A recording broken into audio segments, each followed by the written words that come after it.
Welcome to the Trek Wars podcast, the one podcast that dares to answer the most important question in fandom, which is better, Star Wars or Star Trek, by going through both franchises in chronological release order. I am Kenny Madison, the Star Trek contingent.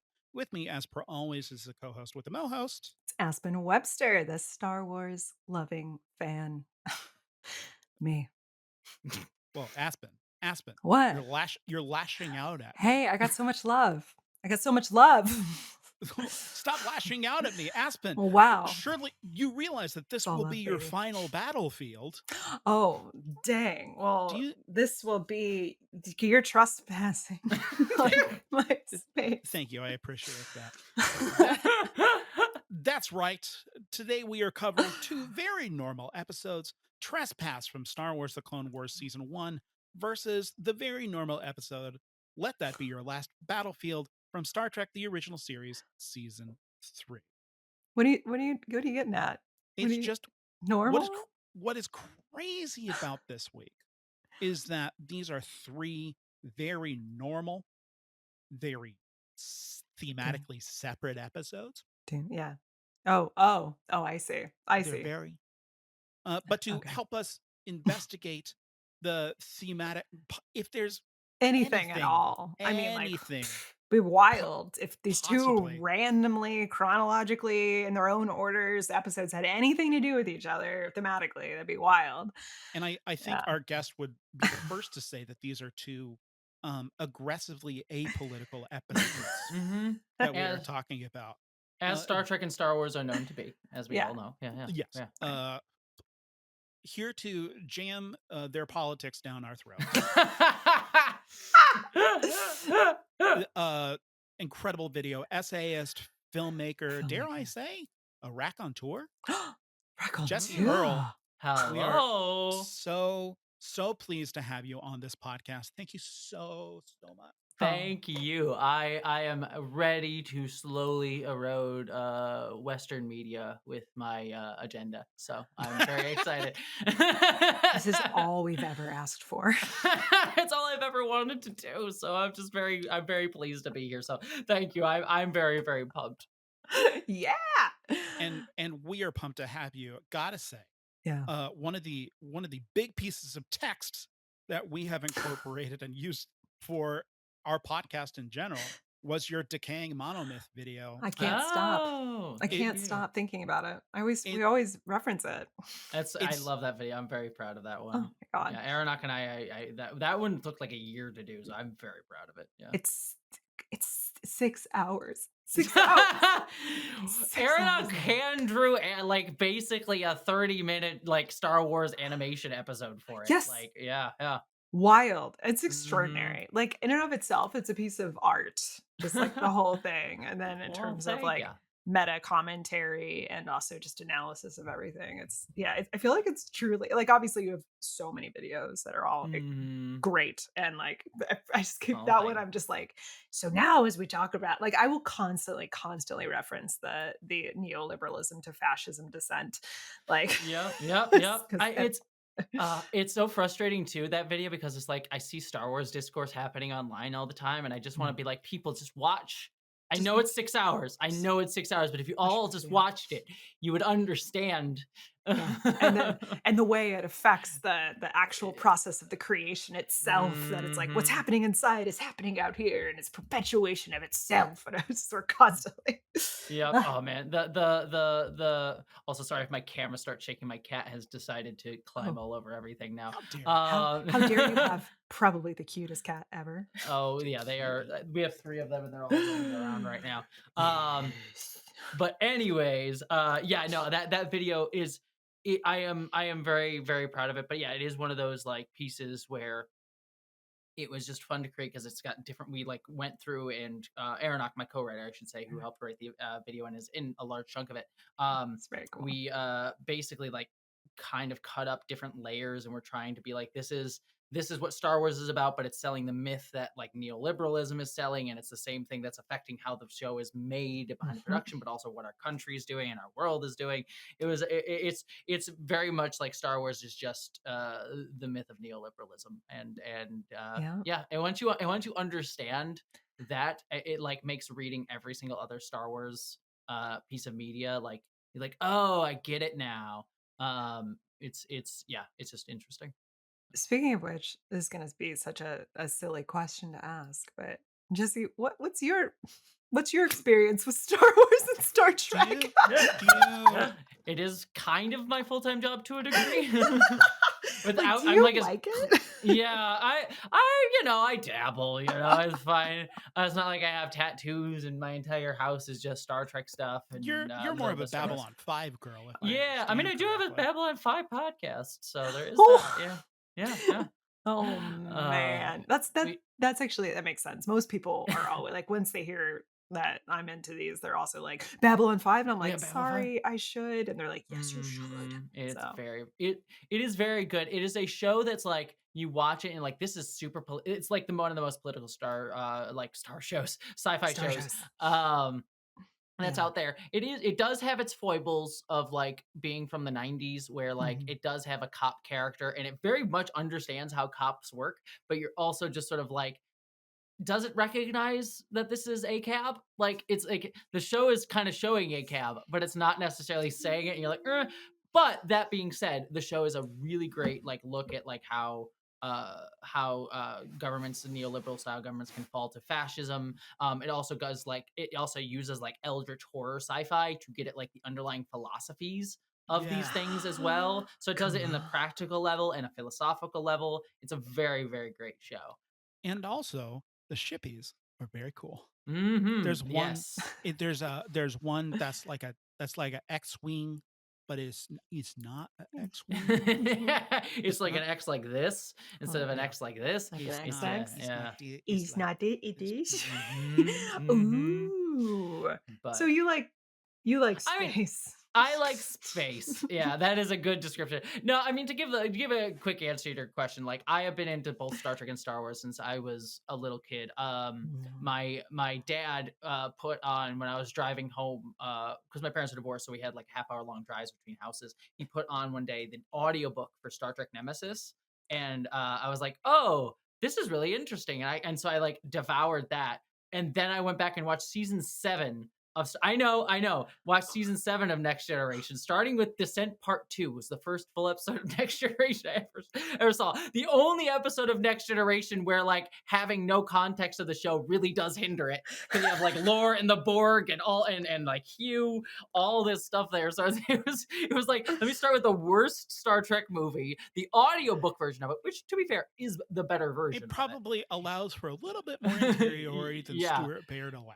Yes. And then going to season 7 of Next Generation, and like you can only go up from there. And I really fell in love with it. And then Star Wars, I don't like have as much of a strong spark of a memory of it, but it's something I've watched. Like my brother and I would watch it all the time as kids. I've seen all the movies in theaters when they came out. I've read all the books. Obviously, I'm much a bigger Star Trek fan than Star Wars fan, but I love them both very much. And yeah, I've been a fan since I was a kid, and now I do video essays for it, and they inspired a lot of my filmmaking. And also my kitty Jetta is might be jumping up on my lap here soon. Yes, show us the baby.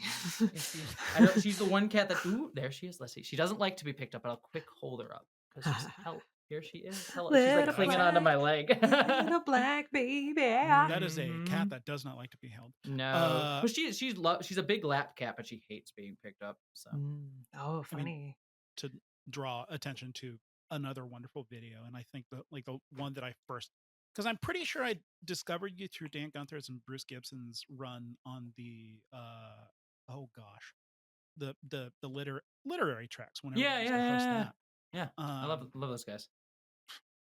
And I adore the way that they talk about Star Trek literature and then delve into your YouTube stuff.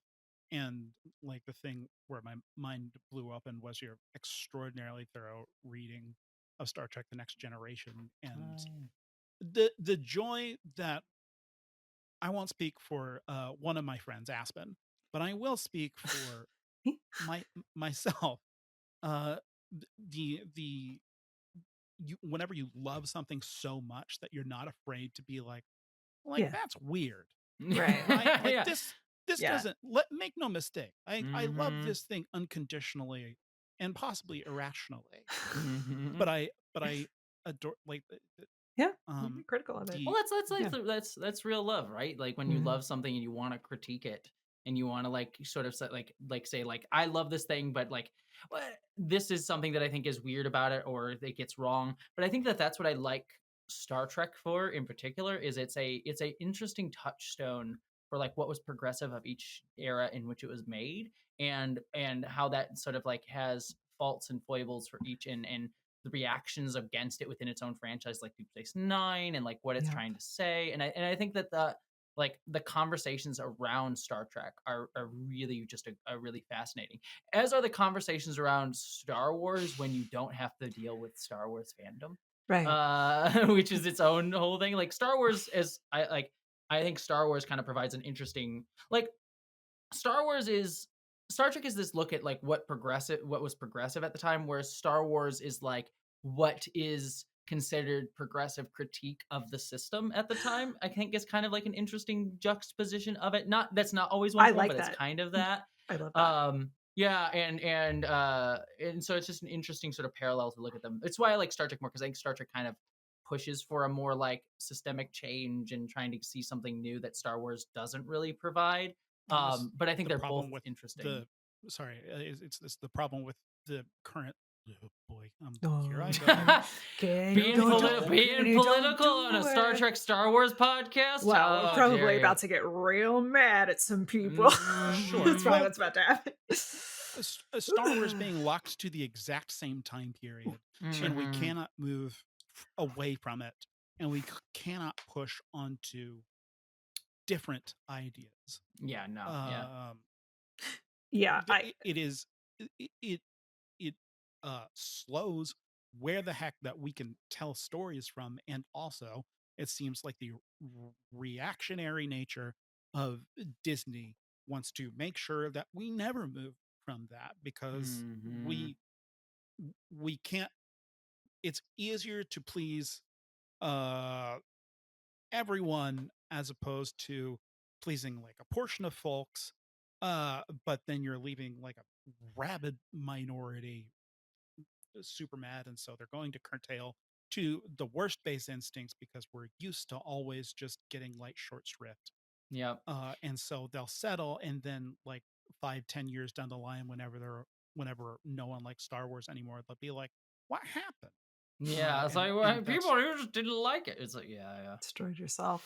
I mean, as opposed to like whenever Next Generation came out, where Trek fans were like, no, this is new. No, but luckily the internet didn't exist in the form that it does. Or like when Clone Wars came out, and Star Wars fans were like, no, and then it kept getting pushed, and here we have what became 7 seasons of perfection.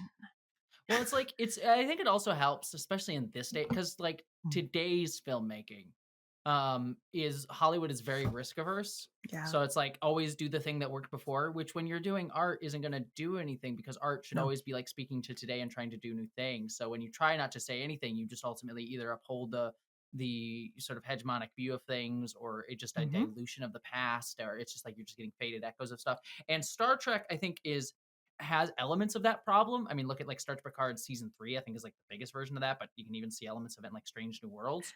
Yeah. But I do think because Star Trek is a franchise that is like well known, but not as like high budget and high risk sort of filmmaking, I think that it's allowed to kind of be more provocative and push the boundaries a little bit more. I think it has a little less edge than it used to sometimes because it's kind of in that era of streaming where it's like everything's got to be bigger budget, everything's got to be explodey, everything's got to be kind of nostalgia-y. So it has vestiges of that, but I think less so than Star Wars today. And frankly, I honestly think Star Trek works better when it has a lower budget. When you're like, let's not give this thing $1 billion, let's give it like $10,000 and some cardboard and try and tell a cool sci-fi story and make a pizza rock. Better. Yeah, exactly. That's one of the reasons that I find Star Trek Picard season 2 endearing, because it was very clear that they were like, we got to save budget. We're going to make this season take place in Los Angeles. Exactly. Man, season 2 of Picard has one of my favorite ideas that they just dropped the ball with. And if I ever get to write a Star Trek show, I'm going to pick it up so hard. Consensual Borg Jurati is a fascinating idea to me, and Borg I want that. So Borg Dry, the Borg Borg Queen at the Borg Queen at the end of season 2 of Picard.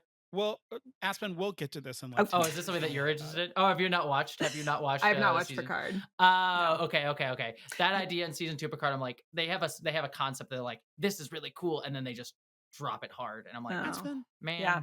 Also, they got rid of Rios, which is like. Also, we should clarify like taking a thing. Your star player out, man. Yeah. We should clarify a thing real quick, which is that I've seen all of Star Wars. Kenny has seen all of Star Trek. Gotcha. I've seen a lot of Star Trek.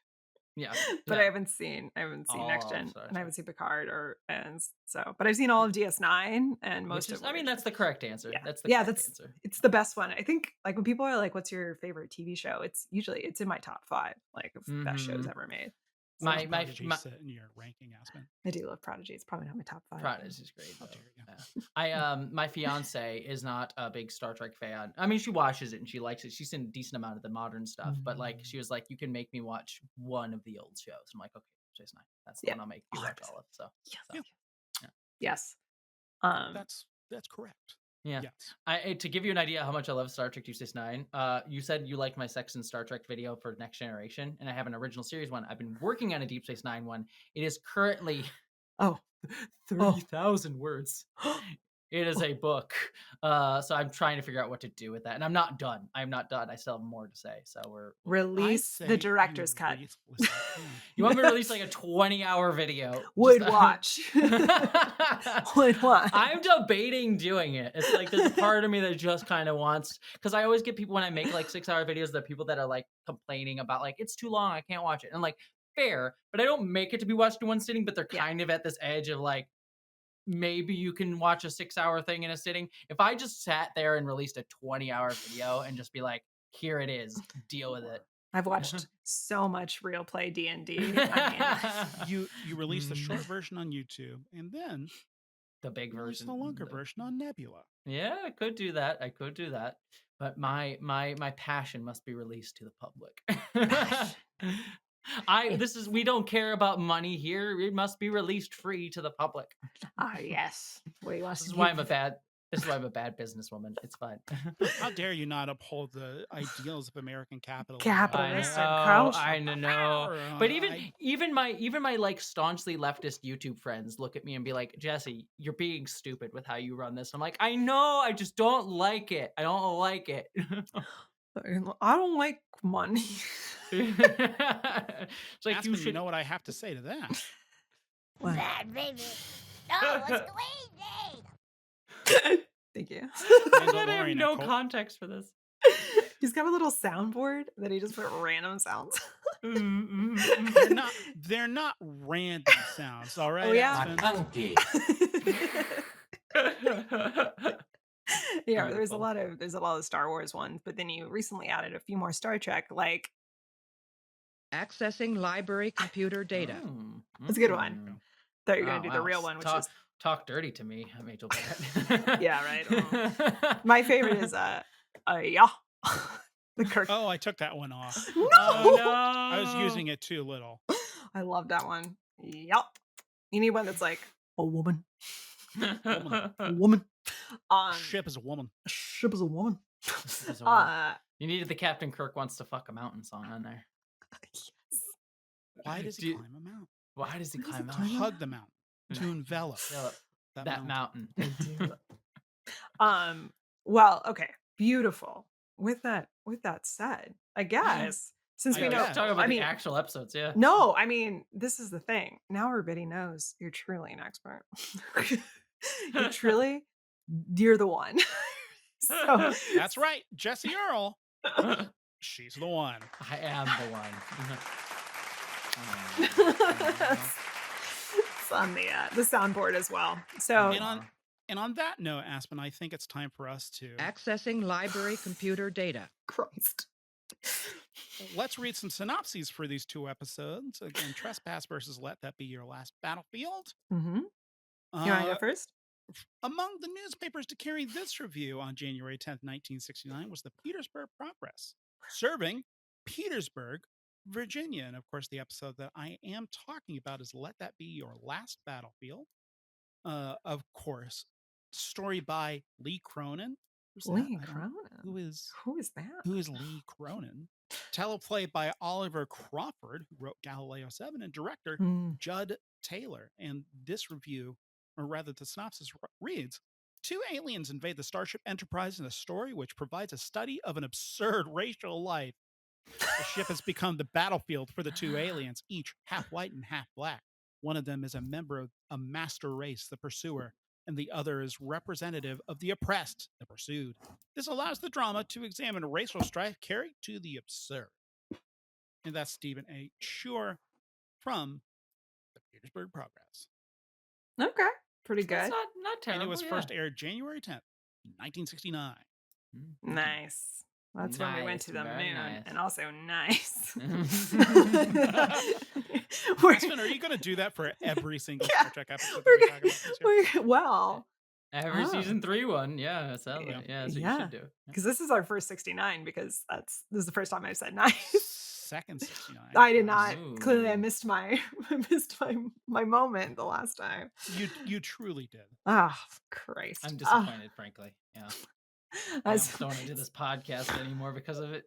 I understand. That's my Well, thank you so responsibility. much for giving us your Great. time. Yeah, of course. Yeah, no. Well, see you later. I'll be better about my noise jokes next time. Noise. Noise. Wow. Let's talk about Trespass. Star Wars, Clone Wars. An incredible show. Episode is Trespass. This came out January 30th, 2009. Think about what you were doing in 2009. What was I I was doing? so innocent. Right? What were we doing? I'm like, I don't. What day was that? What day was that? What day was it? This episode was written by Stephen Melching, a pretty common one, and of course Henry Gilroy is writer and Scott Murphy is supervising writer, and then directed by Brian Colin O'Connell. Beautiful. So here we'll go by. I don't know what I was doing January 30th. Oh. I'm disappointed. I'm still disappointed. Both of you are just disappointing me. Also, my cat is currently playing with cords that she. No, dear. No. Yeah, That's fine. We'll fix it in post. Yeah. Let this be your last battlefield, dear.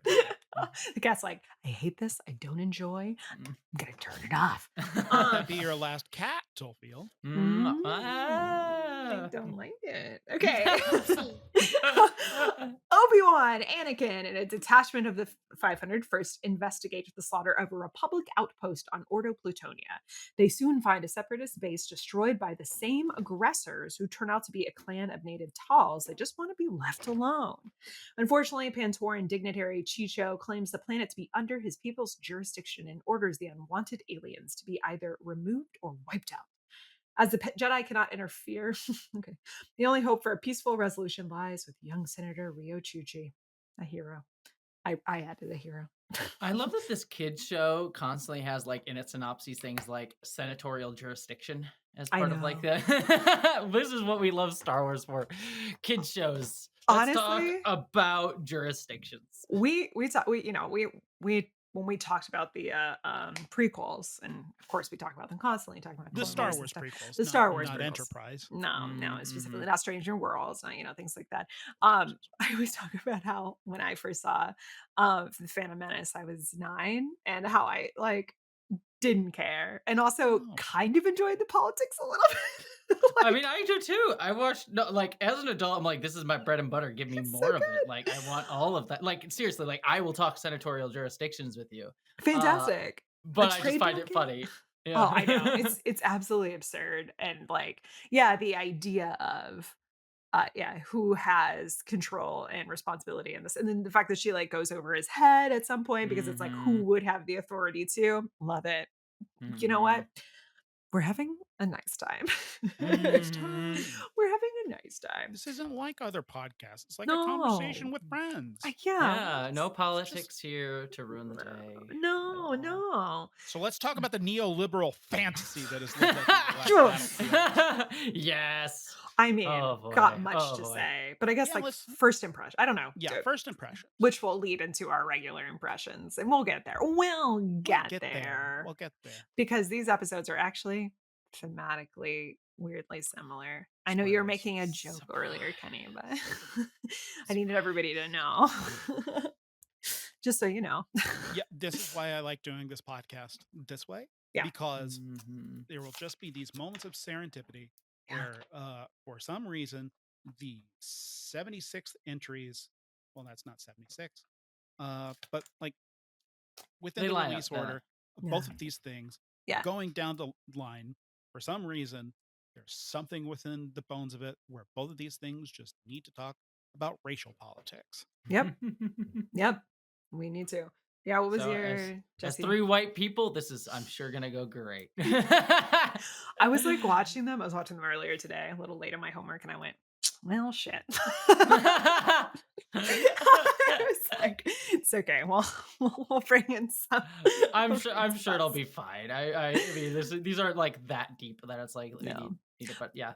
But it's a good call out of like, Yeah, it's worth it. It's few- worth a few- acknowledging. yeah, a we few are white 3 people. white people. Yeah, so take Yeah. our thoughts with a grain of salt. But also, these episodes have problems.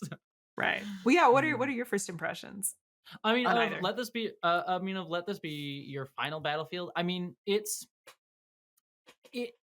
weird because for the time I can see how this was like a very thought-provoking idea, and what's also interesting about it is like watching it now, it has this really interesting added context of like this does fit like this does accurately depict the enlightened centrist viewpoint of like, oh, like they're both equally bad sort of Yes. thing, and it like, but it does so, but the way it depicts it is like so accurate that I'm like, I'm just That's so the- frustrated that it's like, so I'm like, it's not self-aware. It's like, Yeah. they like the presentation of both characters are like really well done. Mhm. Kirk's response even to it is kind of really well done because he like is more willing to listen to the guy who speaks with like courtesy, like the oppressor guy, like Yes. knows how to speak his language. Like, like what's the jurisdiction? Like what's Right. I would have to demand an extradition order. Kind of like comes in very calm, and like Kirk like lets him walk around the ship, and like the oppressed guy's like, don't touch me, like he's Yep. rightfully angry. And Yep. so like the episode like depicts it so well that it's really frustrating that it is not self-aware and doesn't like have a critique on that. It just presents it as the viewpoint of our main characters. So it's like it's weird to watch because it nails it, but then it's But- not self-aware. Yeah, it nails it accidentally. Yeah, exactly. Because there's even like a piece, was it from Scotty, where he says like, I don't like either of them. they're Like, disgusting. I they're find them both disgusting. They're both disgusting when we have explicit stories that one has been not even like, we're talking thousands of years oppression. Mhm. And 50,000 years. that's how long he's Yeah. been searching. They've That's been it. chasing. That he's been chasing, which means that we're talking even more millennia of oppression, and then presumably when they were released from enslavement, and then That's the and then thing your that's Jim so Crow. Yeah, well, that's the thing that's so good about that part of it, because he says like, "Oh, we're not slaves anymore." Like, Yeah. and like he's like, "Well, we released you," and then I think it's Bale, who's the The oppressors, yeah. Lokai is the Lokai, oppressed. Lokai And is Beale Bale. Beale is the oppressor. So Yeah. Lokai even says like, "Oh, you released us into like you didn't pay, like you didn't give us any access to like these services. You like they weren't really free." And I'm like, way to actually understand the problem. Like it Yeah. was like so good at articulating it, and like it wasn't just like this cartoonish like we're enslaved and in bondage. It's like Right. Jim Crow shit, and yet it still views them as like Kirk. Also, you point out the Scotty line, but there's another line that Kirk has that like when they're arguing with each other, Kirk has this exasperated like line of like, Oh. "You're two of a kind," of Right. like you're both equally the same. I'm like, damn it, like you're so close episode. Yeah, like it's I assume like trying to call out the like, well, truly what is the difference here? And it's like, well, that is the thing about that's the thing about oppression, is it's like, sure, we can have that sort of like, oh well, like what is skin color? Like I'm colorblind. You're not so different, the two of you. Like, didn't we all come from the same origin? Like, and now we've got, but it's like, but it doesn't matter because race is socially constructed and these Yep. structures have been created. So they are not of an equal standing at this point. And one Yeah. is like truly, like marginalized more, like is marginalized and is being pursued. Yeah. And again, like what's so frustrating is like just like, again, all the nuances are so well done Yes. here. Like, it's just like wild. Lokai is like every line I hear Lokai speak, I'm like, yes, go off. I want to hear this man preach to me. I love him.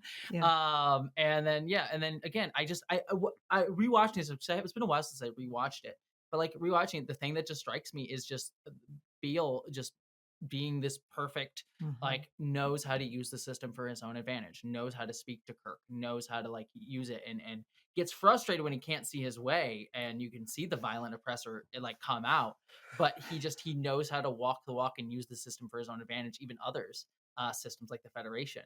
And it's like it's just so well done. So yeah, at least the best thing the other element of this episode that I do really like is like Spock at least is good here, because there are some episodes, like, I always love Spock. Spock's the best, but there are some episodes every once in a while when the episode wants him to be doing stuff, he's sort of like, yeah, like, isn't it funny that there was a sexual assault on the ship? Ha ha ha ha. That sort of thing. But at least here he seems to like his perspective seems to be pretty solid. So And yet there's still a moment where I think he's talking with Lokai, where he says, only the discipline of logic saved my people from extinction. Right. Which is still playing into that, but actually, there are that is fine true. people on both sides, Captain. Yeah. Which is really frustrating and boneheaded. I would like, it's really, how would you say that? He's a bozo? He is true. I believe the technical term is a bozo. A bozo? A little dum-dum? What is, if the court would permit me this additional context. You may proceed. Thank you, Jesse. I'll allow it, but you're on thin ice, counselor.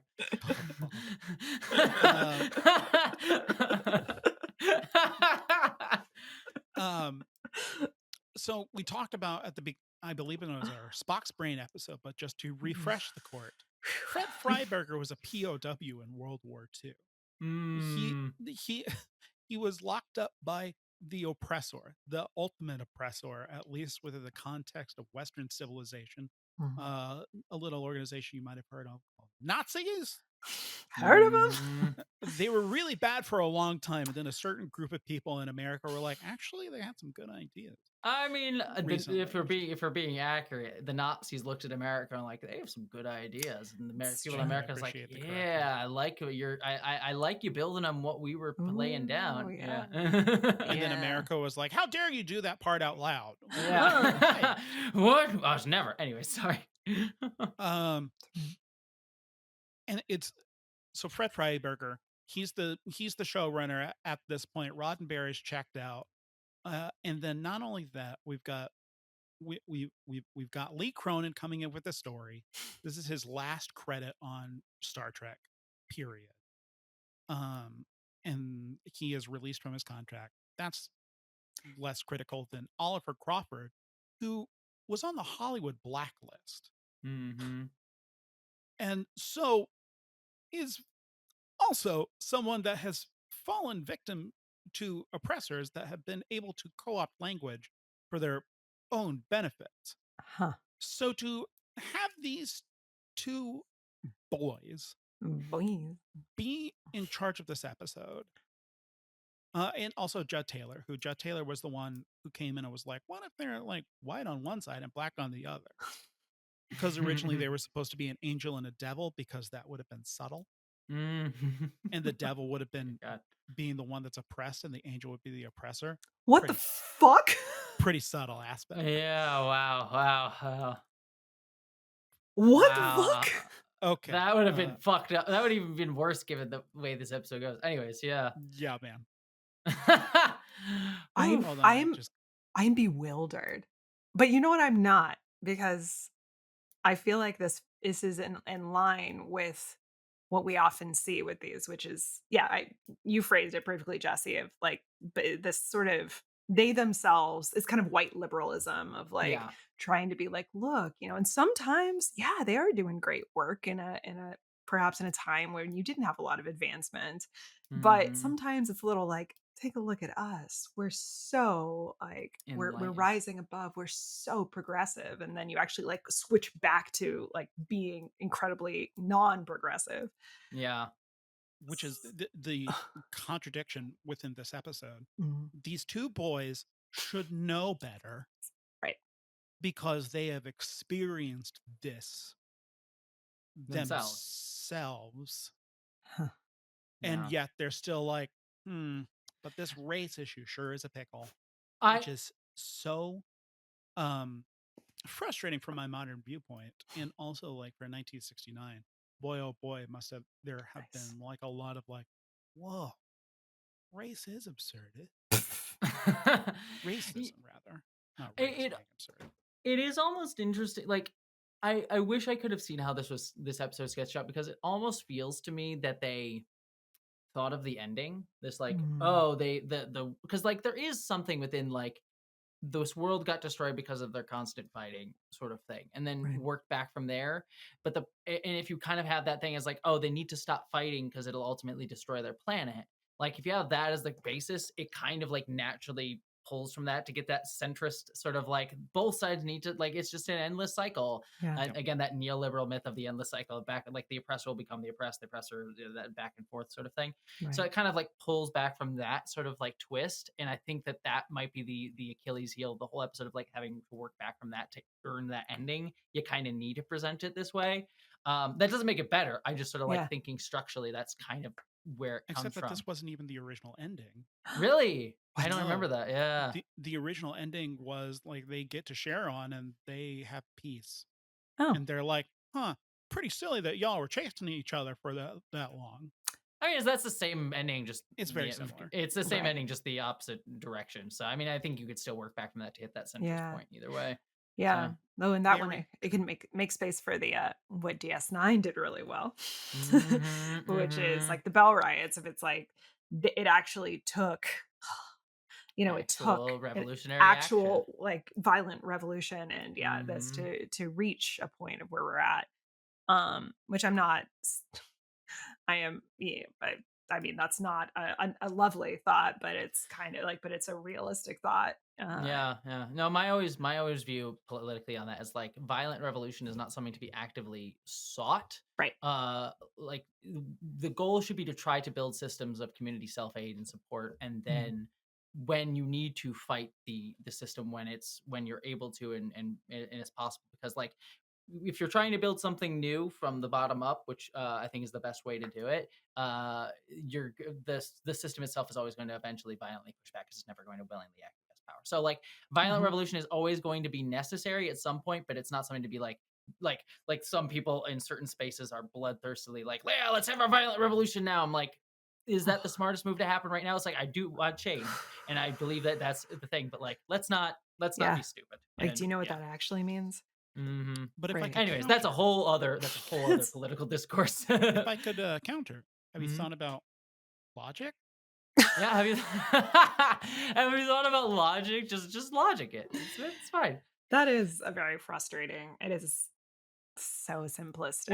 Which is funny too, because if you look at Star Trek Enterprise, that they also like that show has its issues. But like the one element it does do well is like how the stuffiness of Vulcan logic is its own form of like neoliberal style centrist oppression. Like that show actually does a decent job with their showing Vulcan culture in that show. Oh my So, god. Oh, it's one of the best elements of that show. Yeah. It's great.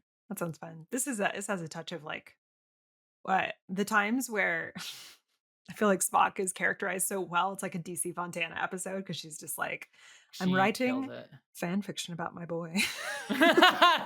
Like, and then other times, that's when you're like reading fanfic, like you do. Oh, I and mean, you get to a fic where someone's really out of character, and you're like, oh, I don't like it. And then others where they're really in character, and you're like, yeah.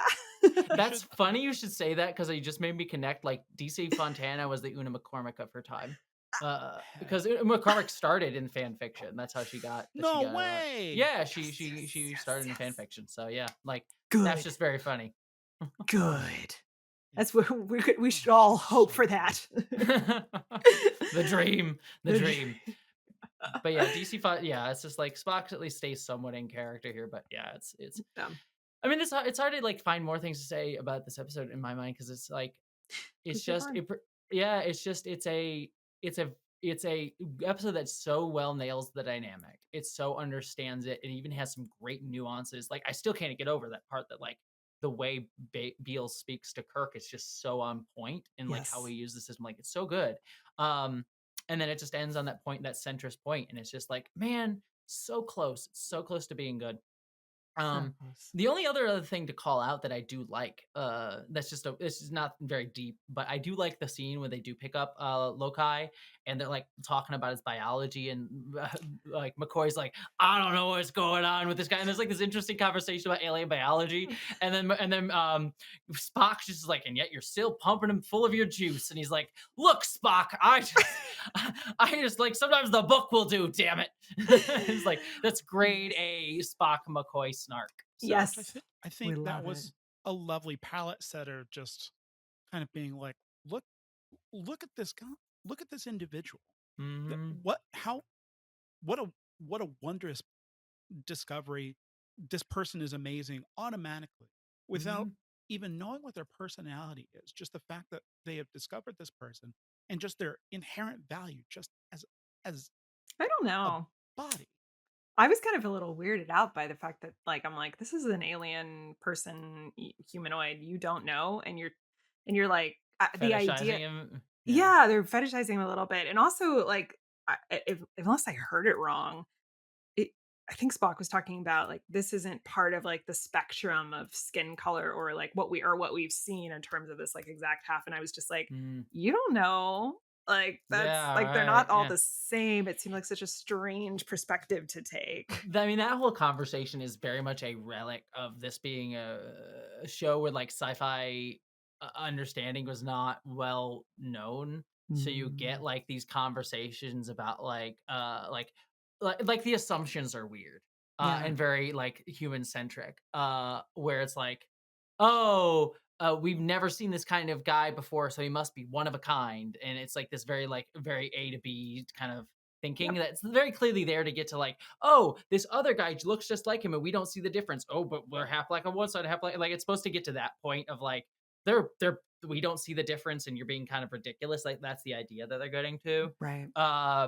But like the way that they frame it is just weird in like they can't conceptualize of like that they maybe just haven't discovered an alien species like this before, so we're just gonna be like, well, it's the only one we've seen, so must be one of a kind, I guess. Yeah. Whereas like science fiction today would be much more science based of like, oh, so this just is a new, this just must means we have to like put this into our understanding of biology and Yeah. So. And I guess they do. I guess it does eventually get to the end point of like, couldn't you consider that it used to be that this is a mutation? So like it's almost like it's like the simplicity of like we took a yellow flower and we took a pink flower and now they're like pink and yellow checkered later on. But even then, but even the idea of it being a mutation still is sort of like this assumption of like it's a shift from the norm rather than than something these people could just actually be. This just yeah, it just is. Mm-hmm. It's very human centric and less subtle. Like it is something that Star Trek often does, especially in this era, which is like subtle human centrism, which is sometimes a stand-in for Eurocentrism. So. Yeah. Did I just blow your mind, Kenny? You kind of like blinked. Well, we'll talk about how like did I just unlock a whole thought? There's like Orion women being green, like that's like there's clearly like Orientalism in pieces, but they have to be like green, and so there's like this other is non-Western, right? And like so that and also I mean, I think in talking about this, it's so I love that we are in conversation with Trespass this week. Yeah. Which is a very similar episode tackling very similar issues, but has very much different problems. Yeah. Different perspective. 40 years later. Yeah. Which is wild. I love this episode. I thought it was great. I think it's definitely the better of the two. I have some issues with it, but generally, Jessie, Oh my gosh! Not- People aren't not- gonna they're listen not- to the they're- end of the episode. I'm anymore. sorry. All right, fine. I'm sorry. I've You already go. won. I'm sorry. I'm ranting. Damn it. I All won. right. Well, let's go ahead and just wrap it up. If you guys have any more Trek words, I didn't say anything. I don't know what you're talking about. Star Trek Forever. Star Wars wins.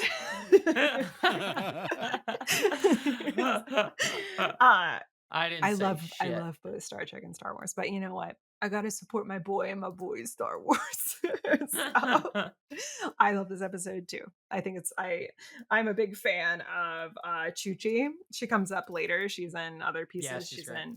in Bad Batch, I believe. Like she showed up in maybe the first season. No, By the she's way- all the way. No, she's all the way in the third season. She's in the Like, third I was- season? That's Oh. why I was like, when I was watching this Oh, episode, I'm I like, should have- oh, so this is where she started, and Yeah. like she sticks around for a while. Yeah. By the way, you're saying that Dave Filoni uses his characters, Yeah. over and over and over again.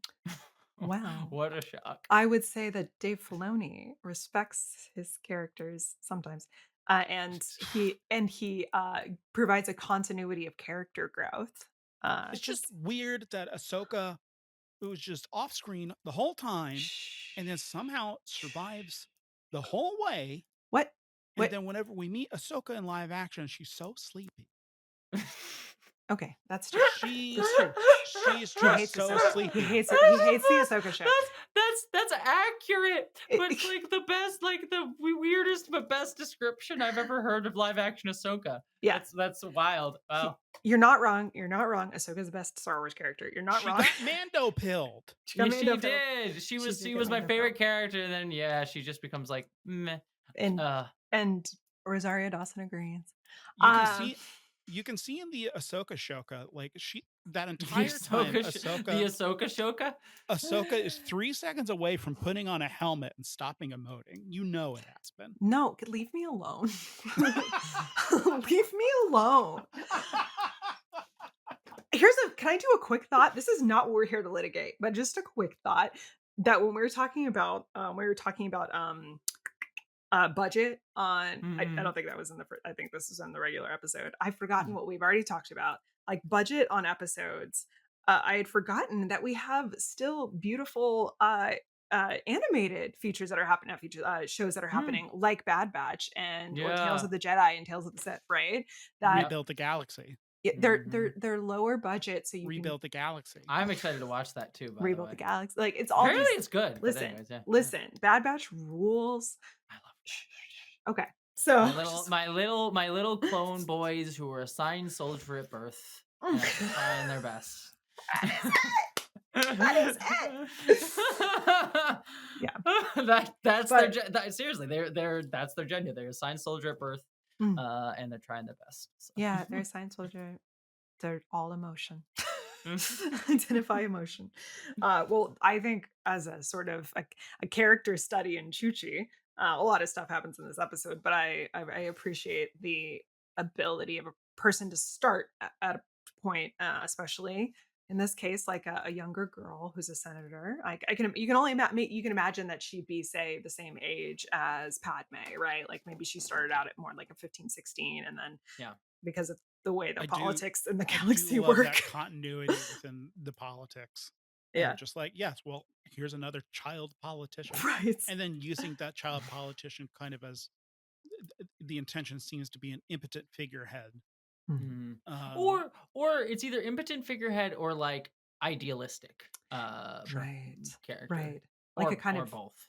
a different view on the future. And Mhm. yeah, like more compassionate, empathetic, or yeah, I'm just gonna keep talking myself into it of like, especially her versus like Chairman Cho in this, of where it has become like, what is the rage and hate that you build over time versus the hope of what does true diplomacy look like, and compassion and empathy in these spaces.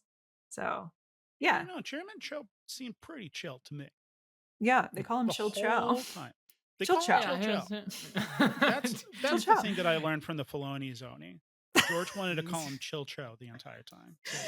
Chill Cho. Speaking of, actually to the note about the getting into sort of like the differences of race, the very fact that, and like that relationship there, that the Filoni's only did tell us. This is just the behind the scenes where they like talk about it. Mhm. That it was George Lucas's idea to How do you say have. it?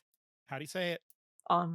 So I think maybe what we should do is we should circle the wagons, and they could be surrounded by a native threat.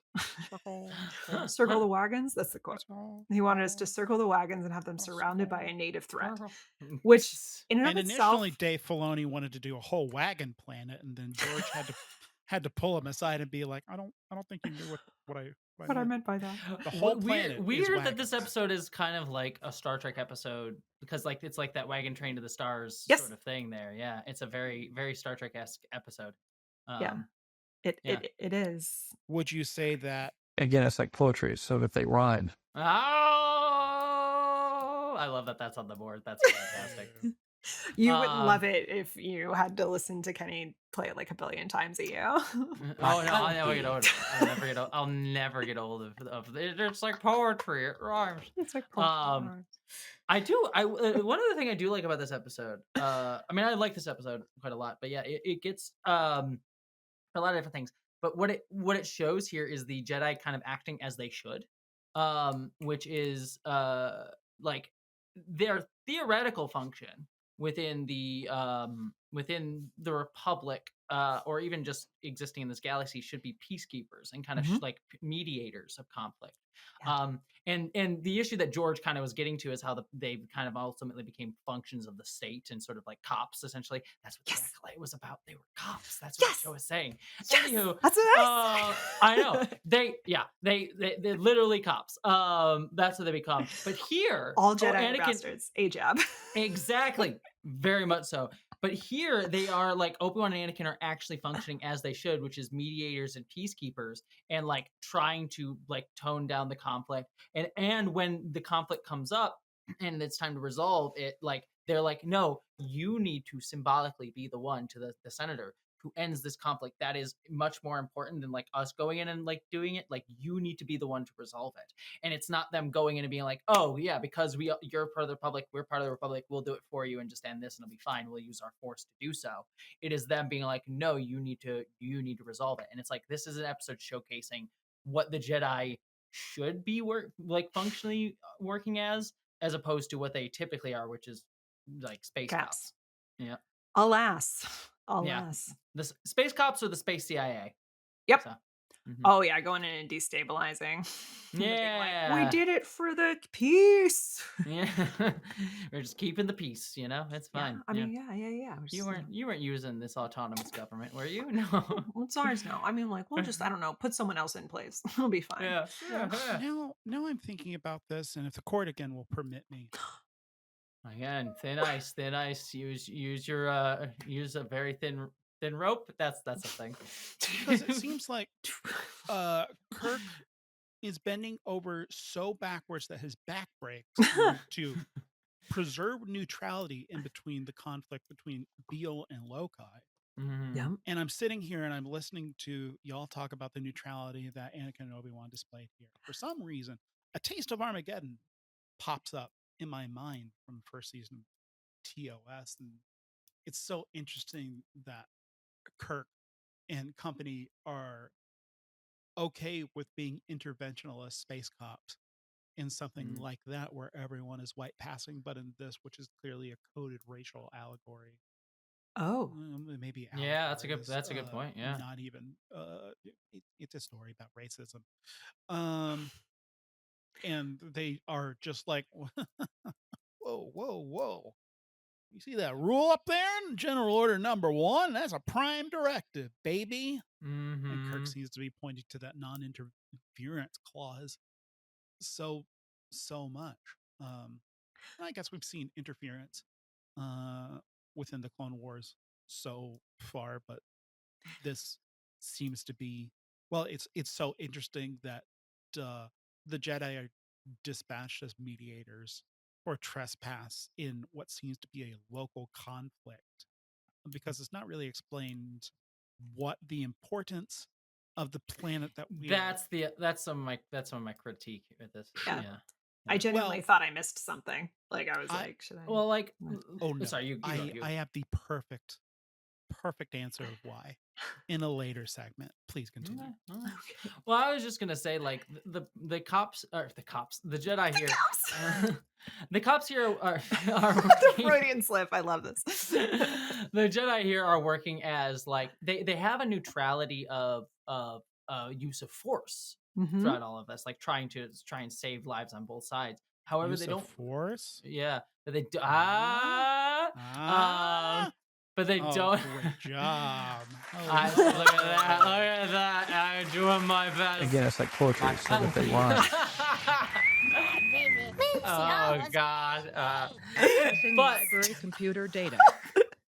A neutrality of force, but not a neutrality of perspective. Like, they're very, like, Obi-Wan and Anakin clearly have or especially Obi-Wan clearly has a side that he Right. is coming down on, and, like, we need to see these people. And also, like, if we're talking about General Order 1, the Prime Directive in Star Trek, like, there's a thing here where it was like, I think they cite something of, like, the sentient clause or something like that. I forget what it was. It was like they are a species that, like, falls under, like, this sentience rule under the Republic, which given that they, like, can communicate with the Jedi, like, would place them within that. Yeah. Whereas, like, if they're not sentient, then this guy just has full jurisdiction regardless. Which is, like, like, that's an interesting way to handle that, because that's not something I've never really seen come up in Star Trek, but feels like it should have, like, something like that. You know, what I mean? Life exists in so many different ways within Star Trek, and Yeah. well, I mean, in the pilot of Strange New Worlds, it touches upon that notion that of what admits you into qualifying for Starfleet. Granted, Strange New Worlds is way down the line; they weren't even thinking about that. Speaking of Strange New Worlds, that speaking of a neoliberal episode of Strange New Worlds, that pilot also has that centrist sort of, like, don't be, like, you're both gonna tear yourself apart sort of ways. It doesn't focus on the reason for the conflict, but it's the same sort of idea. Anyways, Aside. What was I talking about? Something sorry. Welcome to my neurodivergent brain where I just go on asides. Apologies. How dare you? What determines sentience? If that could be a rule Yeah, outside of Star sentience, Trek. yeah. The thing, they develop warp drive through another means, through weapons, and that just challenges their notion of what qualifies admittance into the Federation. It's this completely technological qualification, as opposed. And I mean, how many episodes of Star Trek that have dealt with Prime Directive and the exclusionary directive that is because someone doesn't adhere to some technological barrier is elitist in its own term. How dare that you be the arbiters? But also it's complicated because the Prime Directive was born through Vietnam era politics, right? Where non-interference was the ideal, because we were Aspen. I don't researcher of the podcast. In the late 60s, you might have known that the United States was embroiled in a little bit of a conflict. You might know it's called Vietnam. Star Trek's about Vietnam. So is Star Wars. It's always back to Nam. But yeah, like, the Prime Directive is an endless topic you get into, where it's just like it is a very, I always, like, consider it like a benevolent colonialism sort of viewpoint, but it is like very it's a Eurocentric one where it's like, oh, everyone's clearly going to develop the same way that we did, and they're clearly going to hit warp drive at the same time that they are like, have reached some sort of enlightened view of society and peace and all that jazz, which is obviously nonsense even within the context of Star Trek, but, like, it doesn't really allow for any of that nuance. Why I love Star Trek, though, because it's such a fantasy in that regard. Yeah, that's a piece that annoys me. Kind of like the profession of utopia, and while the thing that I always kind of get a little stuck on, but it's being continued or perpetuated through a militaristic structure, which it's Western and, like, centric. Which is why Deep Space Nine's the best one, because it understands that problem. But then, like, it just yes, but also like, how many pieces of through depiction it becomes through depiction and the status that Star Trek has within pop culture, then it becomes an endorsement of these kinds of militaristic behaviors and feeds it to the militaristic propaganda, and is suddenly like Navy is good, and suddenly a little boy that, I don't know, might have the head shape of someone like me is just like, sure would be cool if I was on aircraft carrier and saluting all the jets that come by. Because Star Trek's pretty cool, and suddenly I want to play with buttons and switches because it's like a Star Trek. But at the same time, in my enlightened 35-year-old brain, soon to be 36, thank you very much. I literally looked at the calendar. I went, it is his birthday in October. Okay. Just so you know, get Kenny a present. my fiance's birthday is literally tomorrow. So Hey! Happy birthday! Yeah. I hope that you buy them a cameo from a Star Trek member. Oh, I should. She would not care in the slightest. So You spend $750 for a half-hearted cameo from this guy that likes to ride horses. Yeah, right. But the way I always think about Star Trek is best utilized is when when the writer understands that Star Trek is not a utopia, it is something reaching for utopia. Yeah. And you can have that be a criticism, as Deep Space Nine does, or when like the best episodes of Next Generation come by where it's like, oh, we are failing to live up to our ideals. How do we earn that? Right. Those are the best episodes, I think, of Star Trek when it's a recognition of it. Again, there's the Data quote, and I think it's my favorite quote of all of Star Trek, which is, "We must strive to be more than we are. We may not." How's that? I'm gonna badly butcher it now. "We must strive to be more than we are. It does not matter if we never will reach our ultimate goal. The effort yields its own rewards." That to me, I think, is like the core of good Star Trek when they use that quote of like, "You're not perfect, but you're trying to be." That's a good Star Trek. Star Wars is good when it's sort of like, here's how all of our systems currently degrade and fail and suck. And how do we recognize when it's happening?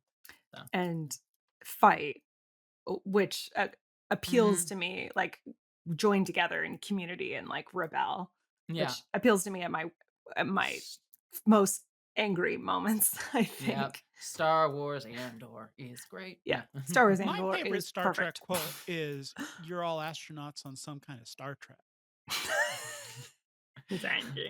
Some Zephram Cochrane. That is an actual quote from Star Trek. Aspen, should I set that as my ringtone? No, 100%, please. Thank you. Please. To pull this back to the Star Wars piece. Yeah, we should get back to the No, because this is all part of it. Like with Trespass, what you're both making me think about is you both did it. While it's very great, cool to see. Yeah, the It Jedi. is very great. It's Cool, very great, cool. It's very gruel to see It's very cruel. the Jedi engage in what should be their primary function. It is like it does have a touch in this situation, especially. Well, I mean, I'm trying to get to the thing where, is this the situation of like Kirk and like kind of standing, like I'm actually standing with the oppressor with my non-involvement? Am I doing that thing that, what is it that like, what's his name again? That Lokai says, which is like, do you carry justice on your tongues? Like that idea. And there's also the kind of complicating element too, is that the clone troopers, the 501st fights with Cho, which is kind of makes them complicit then. I mean, obviously makes the Jedi potential complicit. Genocide that's going down here. Yeah. Right. Yeah. I think I think it kind of brings me to my major problem with the episode. In that, and again, it's kind of hard to ask a kid show to do this, but it is the issue with this episode. I think the core of it is that it's contextless, in the sense that like this planet that they're on has no real value. It's just kind of there, and the guy, and what's his face, the no chill dude, I forget his name. No chill Cho. Chill Cho. He just wants it because it is under his jurisdiction. And certainly like there are colonial powers and things like that, imperial powers that are like, we just want land just to have land. But like because this is space, it's like it's a moon who gives a shit. This doesn't seem to have strategic importance. There's no resources here that they really need. It's just a chunk of ice, water, and so because of that, the whole planet is one big water. Is just one big ice ball. But because of that, there's like no like the like senator at the end, she can kind of reach out and be like, oh yeah, we'll let this go, like this is your planet, because she has no like investment, like her Right. like country has no investment in this rock. Like imagine if they had done the same story, but there was like a very needed resource for the war effort here. Like we need this resource to be able to fight the separatists. It's very important rock, whatever we have here. It changed the whole conversation, right? Where it's like, then the senator will the senator be able to do that? Where it's like, oh, we should just give it to them, and then you have the Republic being like, no, we need this rock, go and like oppress them and take it from them. Right. Would the senators have acted as cops in that situation against the indigenous folks? Like it would have added a whole other conversation to this piece, but because it doesn't have that like context here, it's just sort of like a out of all context. Here's this sort of story. It's allowed to have that kind of neat ending that I don't think we would have gotten otherwise, and so it kind of allows the Jedi to kind of be above it all, even though like we can still like have the clone troopers being Republic enforcers, and we can kind of like separate them from like our heroes in this story for this moment, and kind of have that both sidesy nature that even the other episode had. Yeah, I had that exact like sensation of sort of being kind of like unmoored, and even thinking to myself that when Obi-Wan is like, no, you should be the one. It almost like felt a little like patronizing as opposed to like almost like he's like, hey, learn. And then I remember thinking to myself that exact thing. I was like, well, what's she really negotiating? She's basically just being like, sorry, that one guy really fucking sucked. I don't suck, but and he I think died you should live here for his people. Oh, fuck yeah. Yeah, that guy was a douche. We all know he was a douche. We chill.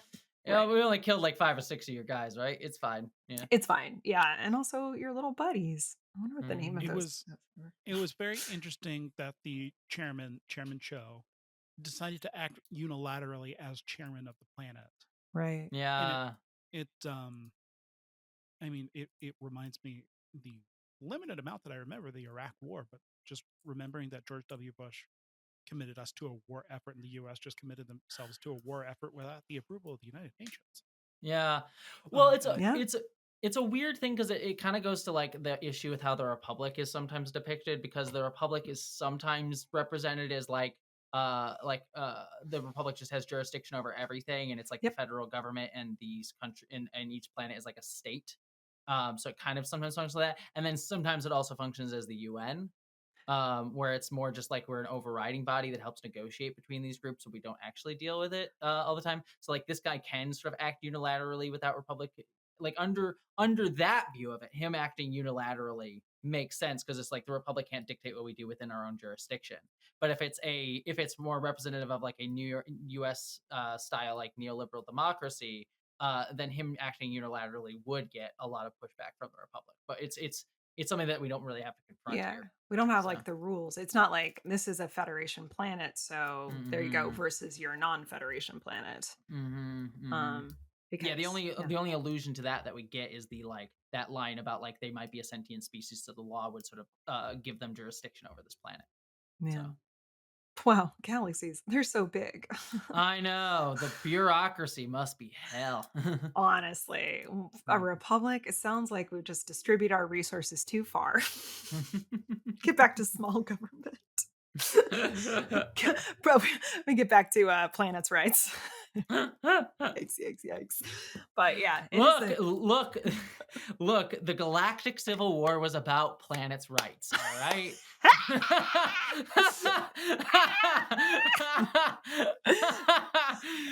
But it's kind of what the separatists are saying, I guess. Yeah, right? It's kind of, yeah. They kind of are, really. If they're anything, they're the Confederacy, and they're like, because what we actually want to do is unmitigated corporate greed across everything and resource stealing, which is that's another problem with the Star Wars, where it's like the separatists are the Confederacy, and yet like we don't have a slave, like there's no like that sort of like we get to see enough about their politics to like really know what their point is, other than like they bad.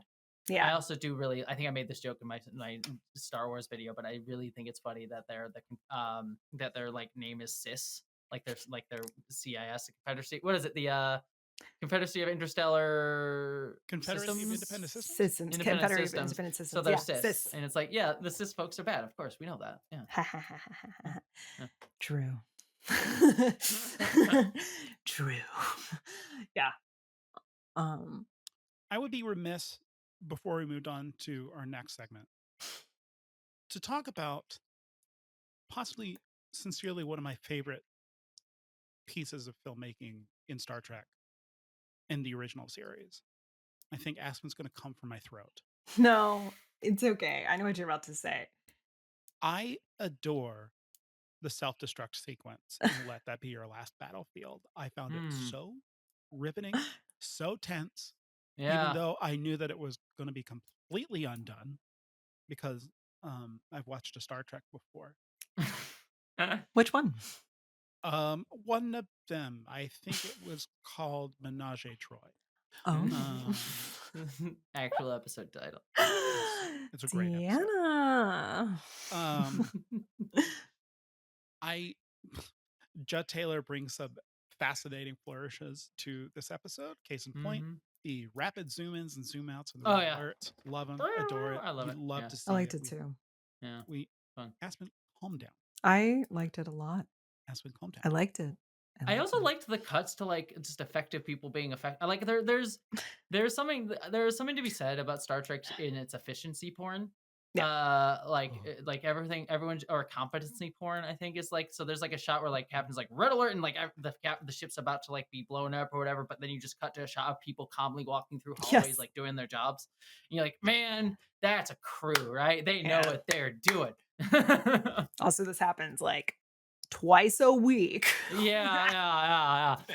Star Trek competency porn. It's like it's true. There are 2 separate season premieres of Star Trek Discovery where there's like just whole sequences of the characters just doing good at their jobs. Like the season 4 and the season 5 premiere of Star Trek Discovery just has sequences where it's like Burnham's coming in, being a competent captain. We're doing this, you do this, and everyone's just super competent at their jobs. I'm like, yeah. That's there was a moment too of I think when Beale might have like taken control of the ship and there were just all these reaction shots of the crew. So it was like Scotty and Chekhov and maybe Uhura and I remember Uhura's face. Everybody's face was so like angry, determined.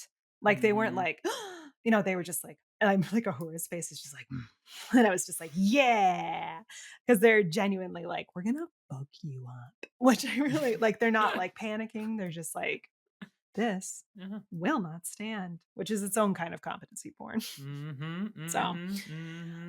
Kenny, I thought I'm with you. I think that sequence is very cool. I truly did love. But I'm typically okay with this kind of thing if it feels worth it, but I genuinely was like, he's not there. Like that to me, if I were that guy, Beale, I'd be like, you're gonna fucking blow up your entire I don't think you're gonna do that. Like it's such a bad bluff to me that it literally took me out. I mean, what I like about actually, I will push back on that. What I like about the sequence is he does kind of do that, and then Kirk brings it right up to the edge, and what I like about it is it could have been a bluff, but it is Kirk like playing that bluff real hard, if not, and I think it works specifically because he's not going to blow it up, and Kirk just goes, and I think that's what make that. As I knock out my headphone wire.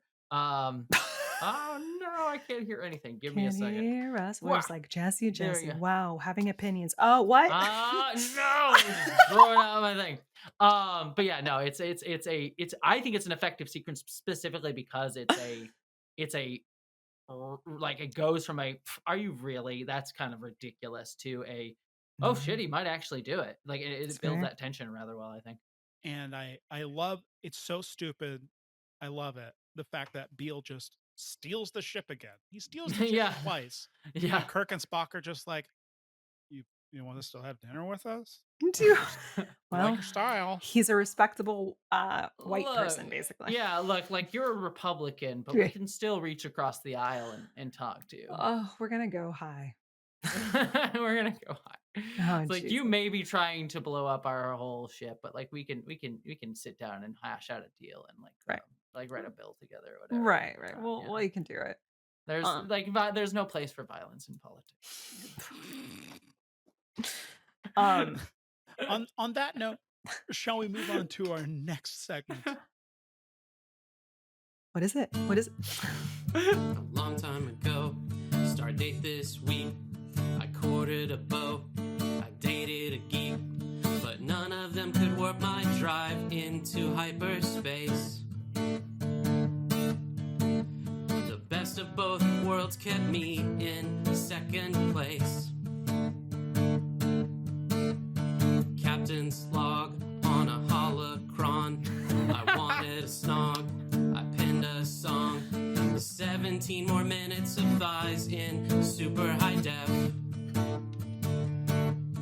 Aboard the USS Enterprise, DTF. Don't you take my Ewok glider and clip it. Don't you take my red shirt buddy and nip it. If you spill the tea, I'm gonna sip it. I starship it. Oh man. Aspen, what are we doing? That's what happens when you're sitting in front of your closet and you have nothing fun to play with. There's so many things over there. You can see what we were playing with at youtube.com/@TrekWarsPod. Anyways, Aspen, So many what are we things. doing? Oh, we're gonna play I Starship It. By Did the you way, really forget? I was just thinking about all the things I could have grabbed. My Ahsoka figure, my I have all of these great things in my room. They're just off camera. they're all off camera. Just like Ahsoka during all of the 9 Skywalker saga movies, she's conveniently off screen. She's over there. Okay. She's just over there. I know where she was. She's just over there. I know where she was, Kenny. There's Okay. a really There are interesting books. character, and she's over there. Kenny, there are books about her. Okay. She's over there. She's in Rebels. Okay. She's over there. I just want like, you know, that shitty AI art thing that was like, what if we could see what was beyond the Mona Lisa? And it's like you saw those like Mona Lisa pictures that went out and just like looked like shit. I kind of want that for like every Star Wars frame now, but it's just like a shitty AI version of Ahsoka standing right off frame of everything. Yeah. Just in the background, just like, yeah, just like saving the day. her face melting and just like oh yeah, 10 fingers. Yeah. Oh my exactly. God. Well, what we're gonna play is I Starship It, which is we're gonna name our favorite ships or vehicles that go through the sky, and then our favorite ships, like our relationships, our favorite ships, but they could happen in space, but they're with people. And the rules are, there are no rules, but the rules are you can choose from whichever, like you can do whatever. Like typically we say from these episodes. But if you can't think of any, you could also do it from all of Star Wars or Star Trek. We don't want to hold you back. We have to comply. We have to follow the rules. We have to follow decorum. I'll do this. I'll follow the rule for one of them, and I will break the rule for the other one. Fantastic. That'll be worth it. Fantastic. So, yeah. And also the rule of ships is whatever you ship is great. Ships are we love them. We love ships. Like sometimes they're problematic, and you know what? It's okay. We put the love correct a tag toxic- on it. Who doesn't love a good toxic ship? You know, Yeah, it's right? fine. Exactly. Yeah. Exactly. Do you want to go first? You don't have to, but if you want to. I guess I'll go first. I mean, for Star Trek, yeah. I mean, for Star Trek, for like my ship, like we're doing like the actual like do the fly through spaceship. Yeah, start again. There's no rules. Start with the ships. Play through the ships in the sky. Ships in the sky. I mean, frankly, in this episode, there's only the Enterprise. I mean, like that's the only one I can go with. So if I pick all of Star Trek, the NX-01, it's the ship right behind me right here. That's the Star Trek Enterprise ship. Ooh la la. I love the NX-01. It is my handsome lady. I think it's ship's a woman. It is. Ship's a woman. It's Star Trek Enterprise is the prequel show, in case you don't know, Aspen, and it's a great one that like kind of bridges the like NASA kind of design with like the Enterprise from the 23rd century. And I think the design is like real nice. I think it's easily the best. My favorite Star Trek ship design. Yeah, look at that Scotty Pats. Just it's beautiful. I love that. Look at Scott Bakula just staring at you. Oh, Scott. Season 4 is a trip. Yeah, it's season 4. Written so season 4, I think is clearly the best one of Star Trek Enterprise, but written by Manny Koto, who would go on to write for Fox News afterwards, which is A interesting. bummer. Yeah. For Fox News? Yes. Well, to be the- fair, the to be Fox fair, News? it was back. It was like pre like Trump era Fox News and like that shit. So it's like it wasn't like that, but it's still Fox News. Oh So no. I know. Oh no. Oh no. Yeah. Hey, look, Brandon Braga went on to write for 24, so like maybe sometimes a job's a job. I don't know. Tell me where the bomb is. That's what he says. So to be every fair, episode. Brandon Braga really wanted to work on 24. He was hardcore pulling for 24, Cute. but that's a different discussion. Cute. Oh my gosh. This is Okay. so- Did I just like blow your bubble about Manny Koto? He's having a real time. Like, yeah, he wrote for the Half Hour News Show, which is a news satire show that aired on Fox News. Oh no, not that one. That's the worst one. Oh. Oh my gosh. No. Oh, sorry, sweet. Yeah, it's fine. It's fine. Sorry. It's sweet so weird that his boy. favorite character was Colonel Green. Yeah. That's true. You'll meet Colonel Green soon, Aspen. Okay. He's like a future Hitler. Anyways. Oh. Oh, yeah. Okay, I'm gonna do Star Trek vehicle. And y'all are gonna hate me. It's Beale's ship, the invisible one. Excellent. Yeah, beautiful. A The one ship. that just disintegrated.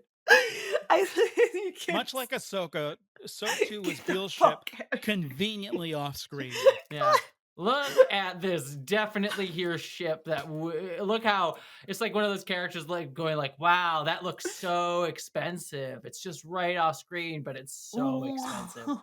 What I genuinely was like, is it just very tiny and he's going to become bigger?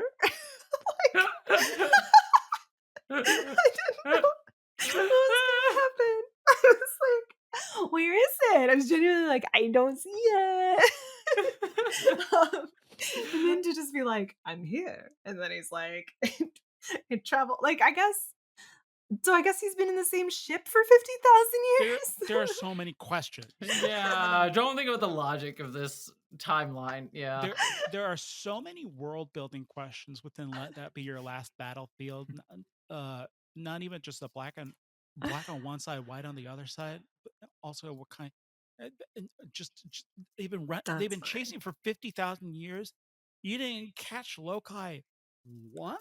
Well, there are comments about how he'd like find refuge in different places and like get people to help Still him. 50,000 For years. 50,000 years.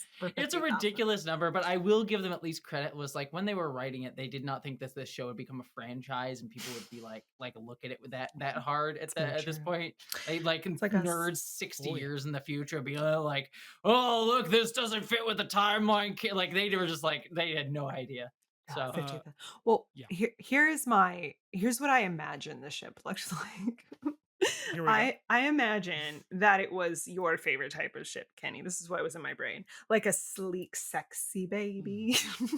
Like a sort of Naboo-esque, and it was all like super futuristic. Like it probably had like a sun sail that kind of like went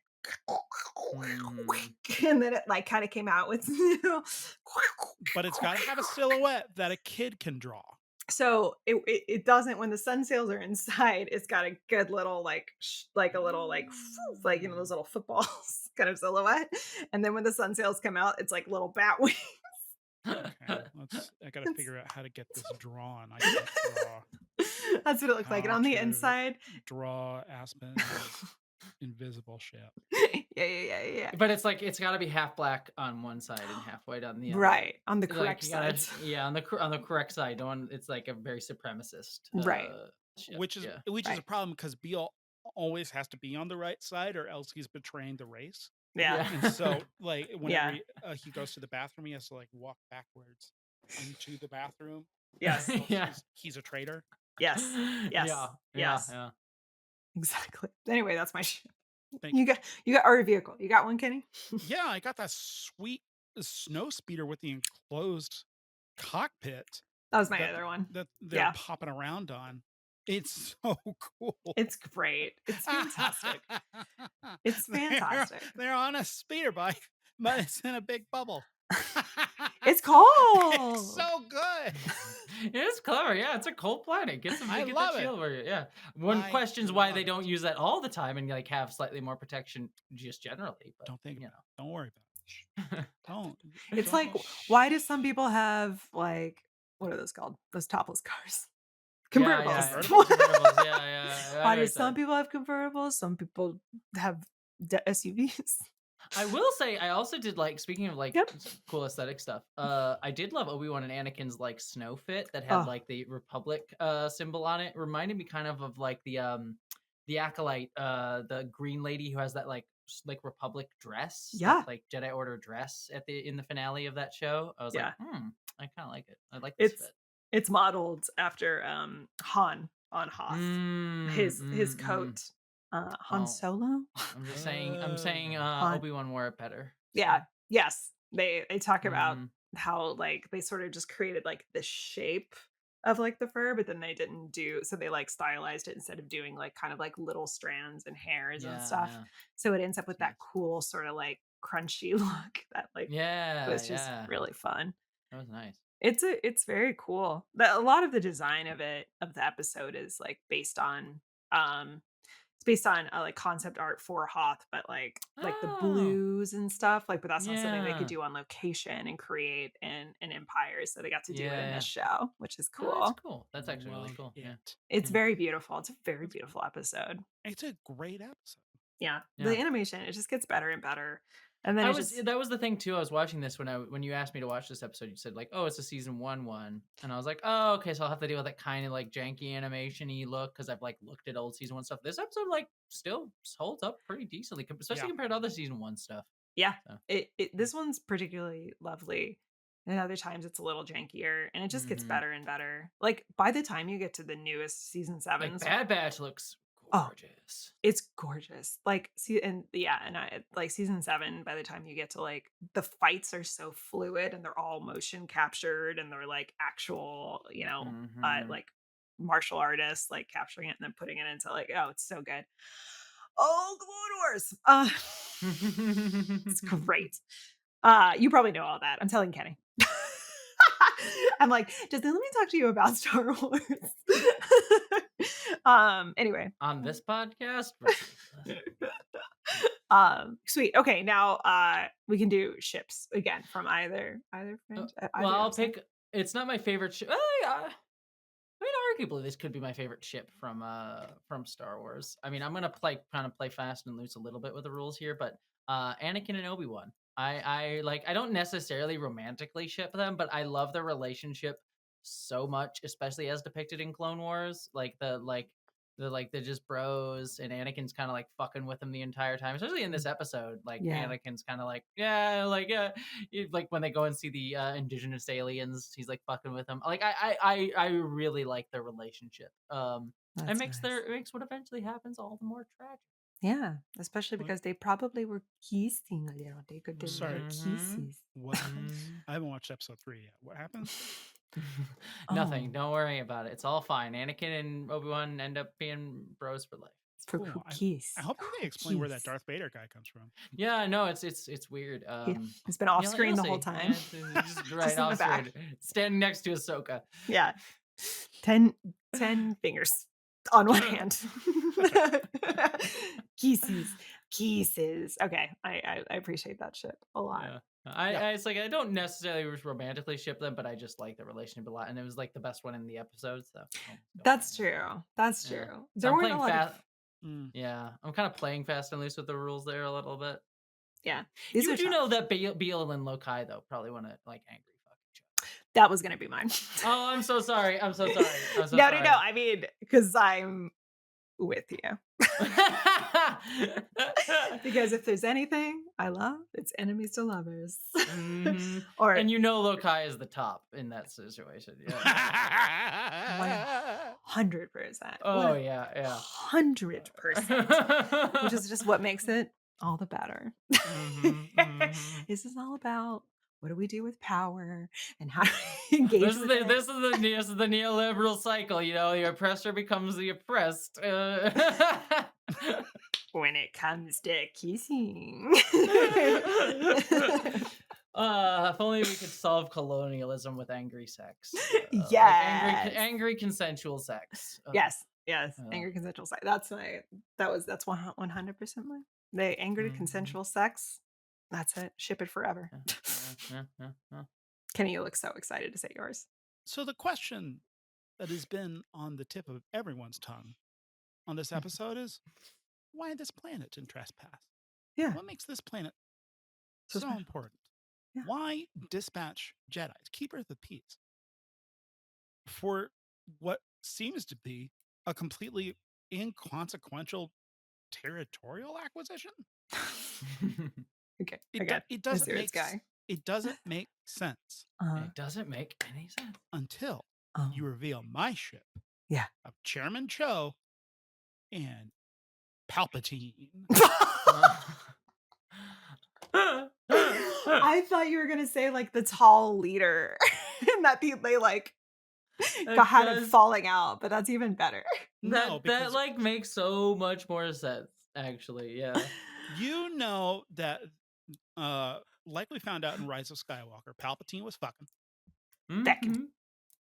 And then Cho, actually, according to the novels, he actually just made a clone version of himself, and the younger 20-year-old version of Palpatine was the one that fucked and gave was the father of Rey. So actually, Palpatine himself didn't actually fuck.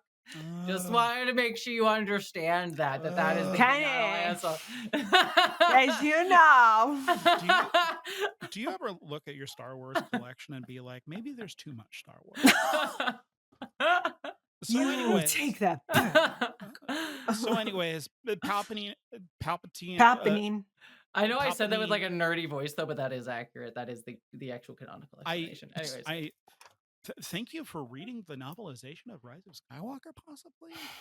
No, the prequel novel to Rise of Skywalker. It's the fine. prequel novel. I don't like it. It's bound to happen.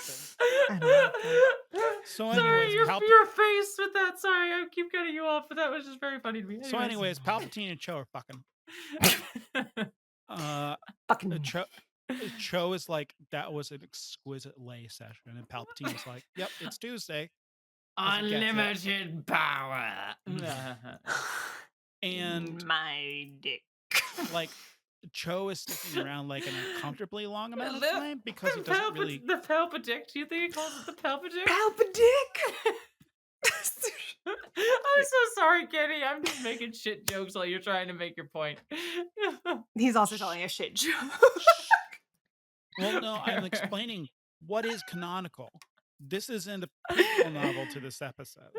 Yes, yeah. But anyways, Cho's kind of hanging around Palpatine's apartment just a little bit too long, and Palpatine wants to get on some siphon.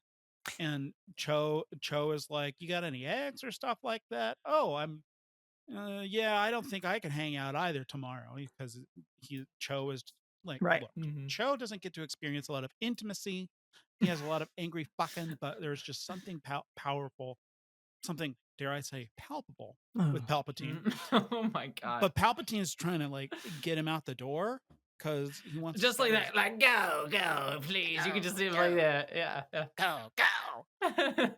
And Cho's like, well, yeah, I can't have breakfast because he asked Palpatine to have like breakfast, and Cho's like, well, yeah, I gotta go see about this territorial dispute.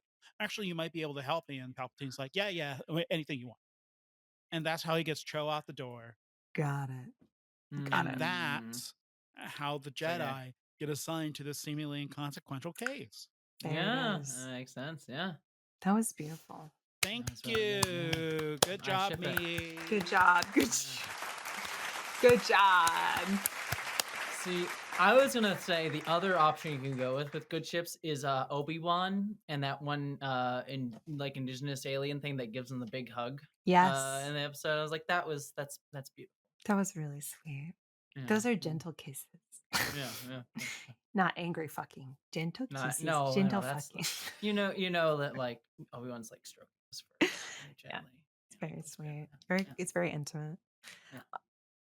Anyway, So do you think the Force is really good? Like you can use the Force for sex? 100%. Yes. Oh yeah. my god. Oh yeah. As great as 100%. sex is, we all get tired. Sure would be nice to have midichlorians tinkling where it's appropriate. Yeah. Yeah. And Also, like force choking is definitely someone's kink. 100%. Yeah. I was thinking of like, the toys, and it'd be great. We'd all have a great time. Yeah. Your hands get tired, so use the Force. Yes, the answer is yes. Kenny, you okay? Sorry, I'm just thinking about if a lightsaber like does have like a vibrating setting to like. Oh, We're thinking about how dangerous. Like if you make a mistake though, like fuck. Depends on which side. Yeah, I but guess like so. Yeah. even the other side. Great. Just Right. I mean, unless you have like a Darth Maul saber, then. Surprise! Surprise! Oh boy. Another cat. Hello, another kitty. Hello, buddy. Speaking Incredible. of Darth Maul, he has a Darth two-sided Maul. lightsaber, and so too does this episode, and really our entire podcast have two sides, because it is time to come to the central conceit of our podcast. Yeah. Art is strictly a yes/no binary. It's either Yes. good or it's bad. No enlightened centrist. Both sides are ridiculous. Can't do that. No. Absolutely not. We don't And fight for justice with our tongues. We do it with our ranking systems. with cold, hard numbers. Yeah. As we rank Trespass from season 1 of Star Wars: The Clone Wars versus season 3's Let That Be Your Last Battlefield from Star Trek: The Original Series, ranking both of these episodes on a 0 to 10 scale. And you can do little variations. So instead of just like a 7 or an 8 or a 4, you could do like 5.6. 7.0036. Yeah. That's that, yes. what you can do. Yeah. 100%. Yeah. All right. Well, if I'm gonna rate these, oh man, it's like I you almost have must. to like. It's the central conceit of the podcast. Yeah. You must. God, I mean, it feels like I want to grade on a curve, but because the start, like, I feel like let this be your final last battlefield. Last battlefield. Kirk says this is your final battlefield. Final battlefield. Yeah. But the episode is let that. That's be why I your always last get it battlefield. confused. If you It's want to go weird. first, I would say just rank, this is your last battlefield, and then we'll go in order, and then we can see what the other one is. I don't just have for to go fun. first if you don't want Yeah. me to. You can do whatever you want.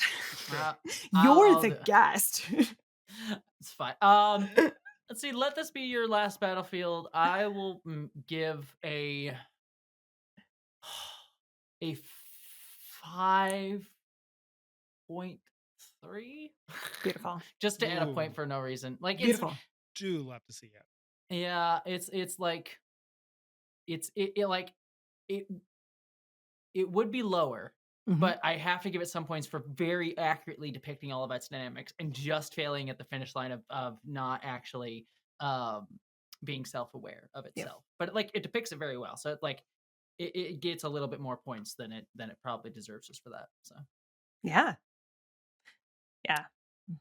I'll pop in here. Okay. All right. I think I'm going to give this one a 6. Mhm. The politics are absolutely boneheaded from my 2024 standpoint. And, if I was living in 1969, I too would be an enlightened centrist of being like, yes, sure.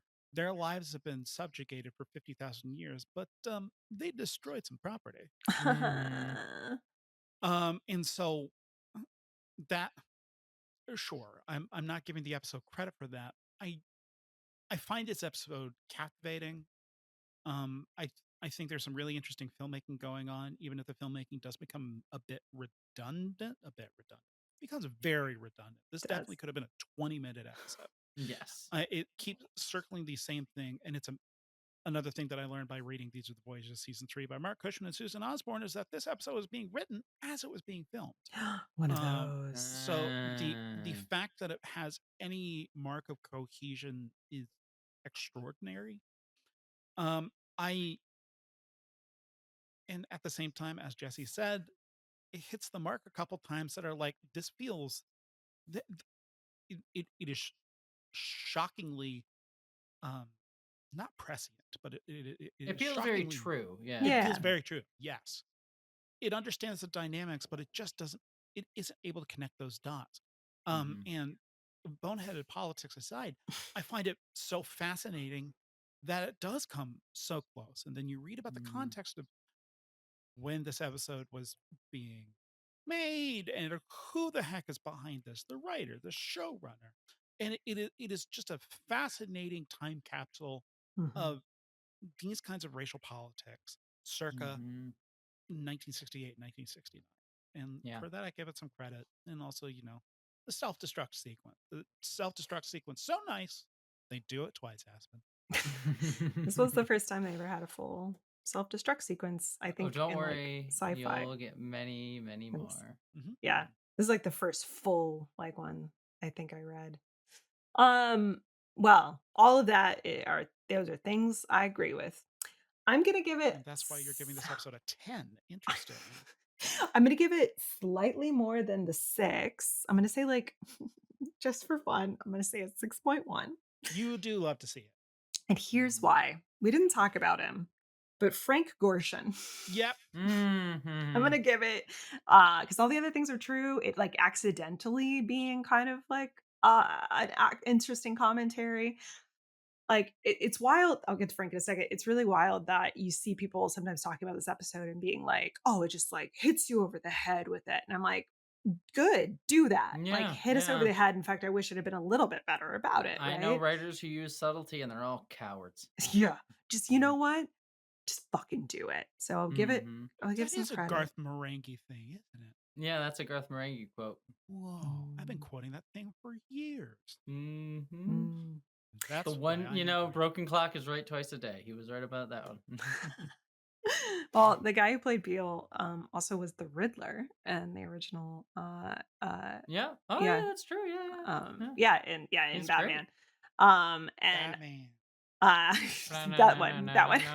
And I just really enjoyed his performance. I loved it. I thought the other guy was also very good, but something about him, he was so physical. His face, facial expressions were pretty. He was very terrifying to me at moments, and he's one of those where I appreciated that the guest star was elevating pieces of it profoundly. It definitely was made much better by his performance. Yeah. Yeah. Frank Gorshin and Lou Antonio. Lou Antonio in the role of Loka. Yep. Yeah. And both of them. Right. So I'm going to give it a little touch more because I'm you know what? Great job, Beale. That brings Let That Be Your Last Battlefield to a collective total of 5.8, but it's still anyone's game. As we go into Trespass, Jessie, what are you putting on the board? I'm debating between a 7.5 and an 8.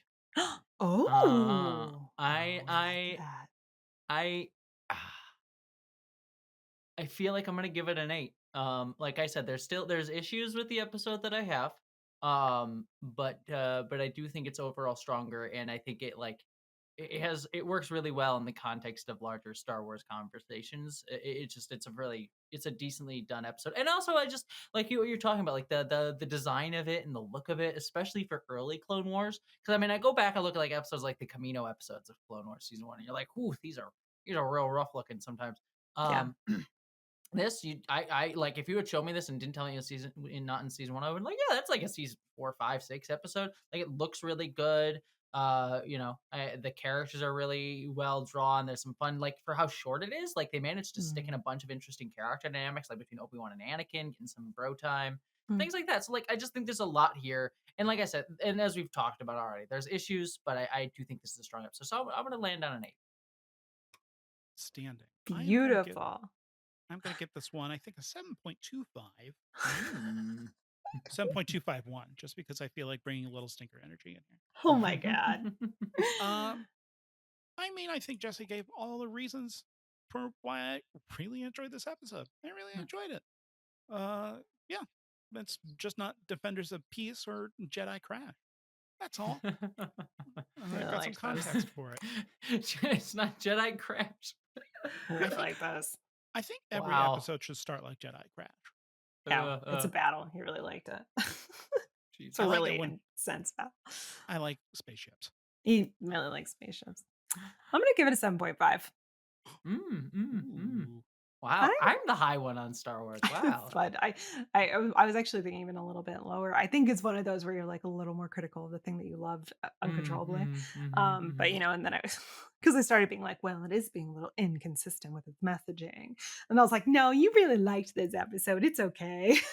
So It's not so like dog set on trying to be the enlightened centrist. Like it has some enlightened centrist points on to it, but it's not so like that's its message.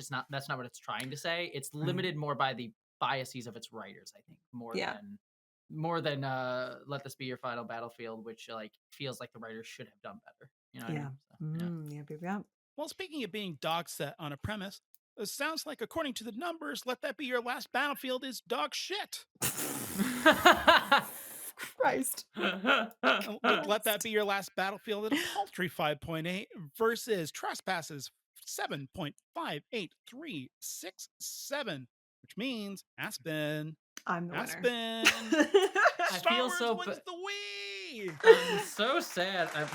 I come on and Star Wars wins. What is this? I don't like this. Oh no. I say this as a fan of both, but you know, Star Trek supremacy forever. None of this white on the left side riffraff here. This is, you know what, we are finding this season 3 is a little rough compared to compare to what. Oh yeah. I mean, that's the notorious Star Trek thing. Like season 3 of the original series is the rough one. This one is considered to be one of the better ones. So have fun with that. Have you already done the Romulan episode? When I'm blanking, the Enterprise incident, has that already come up? Yeah, that one's a fun one. That was a good one, if I recall. So. Yeah, there are still some winners that are in here. There are winners. Wink of an Eye was surprisingly high for us. Oh yeah. Day of the Dove, I really, really dug. Enterprise Incident was 7.87. Yeah, that's fun. Yeah. Did you get to the episode where Kirk slaps around the princess? I love that. Yes. Is that the one that I really? I think it's Alanis of Troy or yes. Of Troy. What did I give that one? Aspen gave it a 7.5. Wow. You just like the Kirk slaps. Really well. Speaking of a ship, wow, I really liked her. I liked her a lot. Oh, she was great. No, she's great. She's great. Oh my god, that was another one where I was like elevated by her performance for sure. Star Trek has made or destroyed, I think, a lot of the time by its guest stars, and thankfully it's made more than it's broken. But. Yeah. What is her name? Frances Nguyen. Yeah. As Alana Troy as. Truly a legend. Also, just for Jessie's knowledge, right now our Star Trek versus Star Wars rankings in total 6.21 on the Star Trek side, and Star Wars is at 6.49. Oh, which is what? Fascinating. That is fascinating. That is. Well, don't worry. Once you get to Deep Space Nine, that number's just gonna. It's true. I'll be like every episode, except for that 10 out of 10. Yeah. Except for that terrible Quark episode. Honestly, the trans one. Yep. Season 3 of Next Generation. It's gonna be just like oops, all bangers. Yeah. You're gonna get through some. You got some rough road ahead of you for a little bit, but then you get some good stuff. You eat for a while. Gosh, yeah, that one Quark episode. That's a whole other conversation. Bring me back on for that one because like I have thoughts about that episode. I am actually kinder on that episode than most are. It's a bad episode, don't get me wrong, but I have some. There are a couple redeeming factors of that episode for me. But oh my gosh, like a billion years from now when we do it, we'd love to get your perspective. Yeah, whenever you get to it, like 7 or 8 years, 10 years from now, I'm here. But like, call me back before then because this was a ton of fun. I enjoyed this a lot. So. Thank you so much. Oh my god, we're friends. we're besties now. We're best friends. Oh, well, Jessie is not our only best friend. I'm, of course, talking about our patrons, which if you want to join up for $5 a month at patreon.com/TrekWarsPod, you can get early versions of these episodes. You get extended versions of these episodes. And you, too, could join the fine auspices of fine folks such as Timbo DeSosa, Heidi Rogers, Kevin Miller, Mark Wimber. Oh, my gosh. I did it right. Arizona Mark. That's what his name is. Austin Aaron. And lastly, but certainly not leastly, Joel T. Partner, who composed our I Starship It theme song. Additionally, you can follow us over on Instagram or Blue Sky handles at TrekWarsPod. And if you want to see our bright shining faces and watch Aspen gesticulate such as this, That's a good Yeah. gesticulation. I would subscribe pay to money our to see YouTube that. channel at youtube.com/@TrekWarsPod. Jesse, Jesse, Yes. where do they find Jesse. you? Yes. You can find me. I'm used to this spiel. Yeah. At Jesse Gender on YouTube. If you just go to YouTube, type in Jesse Gender, you'll find my stuff. I do video essays on a bunch of different things, usually either queer stuff, political stuff, social issues, and also science fiction, nerddoms, all that jazz. I also have a secondary channel called Jesse Gender After Dark, where I do news, reviews, reactions. I usually review stuff like I'm reviewing Lord of the Rings of Power, and things like that over there. So check that out. Yes. All along I'll be reviewing too. I actually have to do that as soon as we're done recording here because that premiered tonight. Oh, So I'll check interesting. that out. That's And right, there's a then new Marvel show. yeah, another one for the chocolate on the pile. But what else can you find me at? You can find me also on Nebula, which is the streaming service that it supports its creators, it's creator owned, and also hosts my movie Identities, which is the science fiction film that I directed, starring John Delancey. If you're a Star Trek fan, as well as a bunch of other folks, I'm very proud of that film. Go support it. It's coming out on Blu-ray in October, so if you can't sign up for Nebula, get it there. I can personally say it's a great film. Yeah, thank you It so was much. wonderful. Hopefully get to make it a TV series is the hope. Oh, nice. Because yeah, it's meant to be that the movie was meant to be a backdoor pilot is the kind of Cool. the idea. Yeah.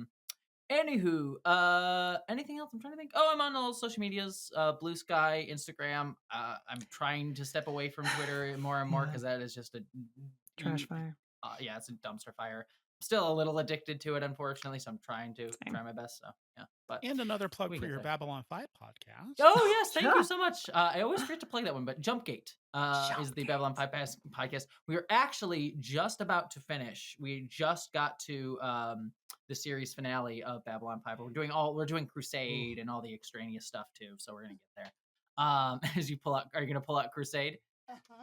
Oh yeah, there he is. There's my boy. Oh, Daniel Day Kim. Look at that. oh, wow. But yeah, so yeah, we're gonna get through all that, and then I believe we're gonna jump right into. We haven't confirmed this yet. We're still arguing about it a little bit. But I think we're gonna jump into Battlestar Galactica after that. Oh, the yes. Imagined one. So Yes. Oh. Me, oh my God. yeah, there it is. Oh, You're Laura so Roslin. much. Laura Laura Roslin, Roslin. my queen, Yep. my problematic queen. I know, right? Truly, someone who did an oops all fascism for a day. Yeah, it's like, look, who among us didn't accidentally do a fascism? You know, Are Right. you it going to be covering happens. Galactica 1980? Can I come on? Sadly, probably not. Though then again, we could. I've never actually seen. I know this is the controversial statement. Never seen any of the original Battlestar Galactica or 1980. I haven't either. I mean, Yeah. look, Ronald D. Moore's Battlestar Galactica is a stone cold masterpiece. Mm-hmm. It's way better than the original. I know, but I enjoy my campy sci-fi. I mean, I'm a Star Trek fan, so That's like, true. yeah, I'm not above it. So, Yeah. But yeah, I think that's everything I had. I'm trying to think. Yeah, that's all my stuff.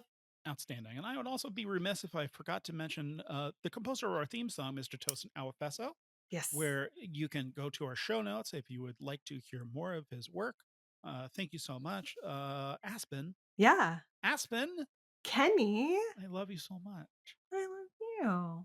Uh, We- Aw. and Jesse, we love you. We Thank love you you, so much for coming on our little podcast. Well, I You don't have to say appreciate. You don't have to say it back. You don't have to You don't have to appreciate say it you. back. You don't have to say it back. It's okay. Maybe later. And audience, we love you. Thank you so much for listening. May the force be with you. Oh, I And love live you long and guys too. prosper. I'm sorry.